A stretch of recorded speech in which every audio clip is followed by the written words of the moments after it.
Hey, I'm Creech, this is Creech and Cars, and this is the Lamborghini Huracan Sterrato.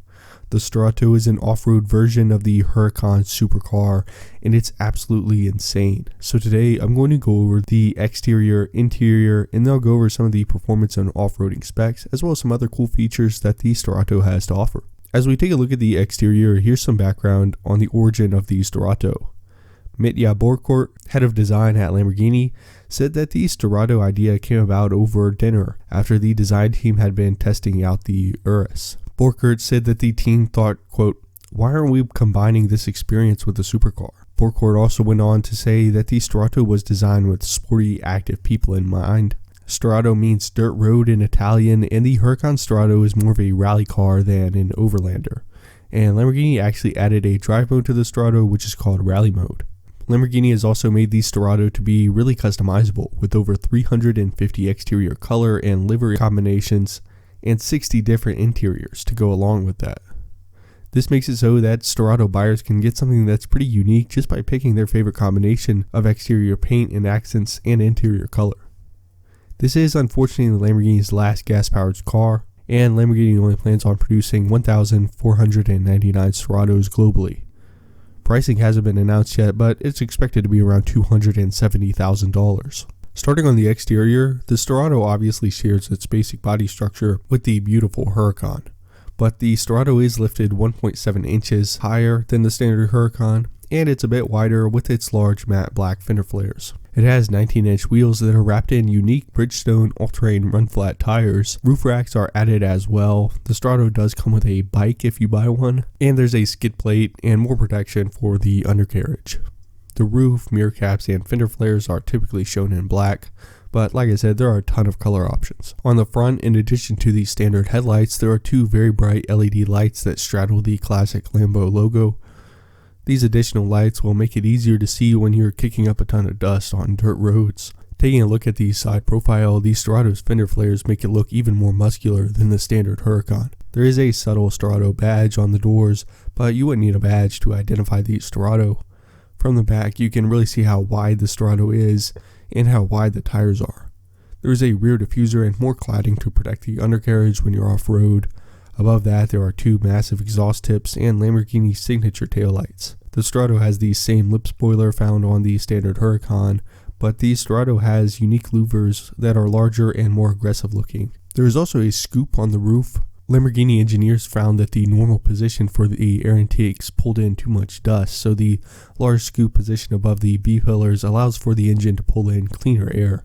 Moving on to the interior, the first thing that catches your eye is the sheer amount of Alcantara in here. There's Alcantara ceiling to floor in the interior with the exception of a few places.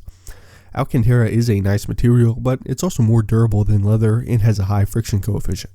The idea here is that Alcantara is a better material for rally racing due to those factors.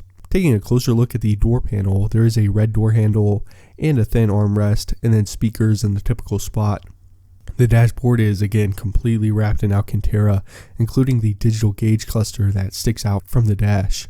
The only things that aren't wrapped in Alcantara are the vents, which are carbon fiber instead. There are also massive paddle shifters and the mode selector at the bottom of the flat bottom steering wheel. There's a sport mode, strata mode, and rally mode, which is unique to the Sterrato. The seats are constructed of carbon fiber with leather bolsters that have Sterrato on them, but the headrest and main portion of the seats are Alcantara and body colored in this example. Running down the middle of the seats are these white squiggly lines.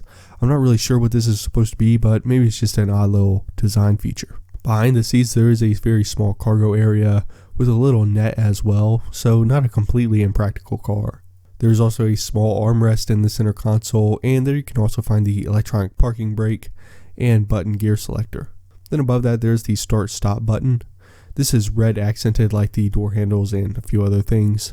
One thing that's interesting about this and all other Lamborghini start stop buttons is that the red part is a cover that you flip up and down, but there's also a little hole that you can just stick your finger through if you don't want to go through the process of flipping the cover up. The infotainment screen is vertical and almost looks like a large phone screen to me with the way it's proportioned. Now let's go over some performance numbers. The Sterrato is heavier and less aerodynamic than the standard Huracan, so it does take a hit on some metrics. 0 to 60 in 3.4 seconds, and a top speed of 162 miles per hour, which are still crazy numbers, just worse than the normal Huracan. It gets its power from a 5.2 liter V10 that puts out 602 horsepower and 413 pound-feet of torque. The engine is hooked up to a 7-speed dual clutch transmission that sends power to all 4 wheels. And of course, the Sterrato sounds great. Take a listen to the exhaust now.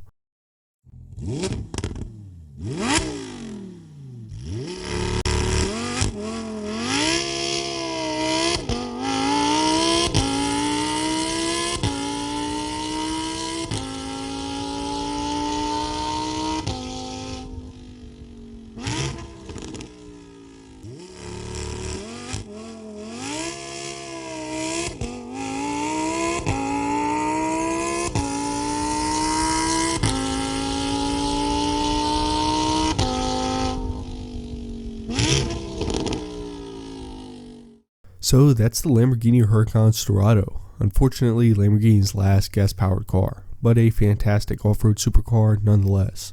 Let me know what you think about the Sterrato in the comments. Would you take one over the more normal Huracan Evo? If you're new to the channel, here I discuss car news and history, as well as just taking a look at cool, interesting cars like this. So subscribe if you want to see more content, and take a look at some of the other videos on the channel.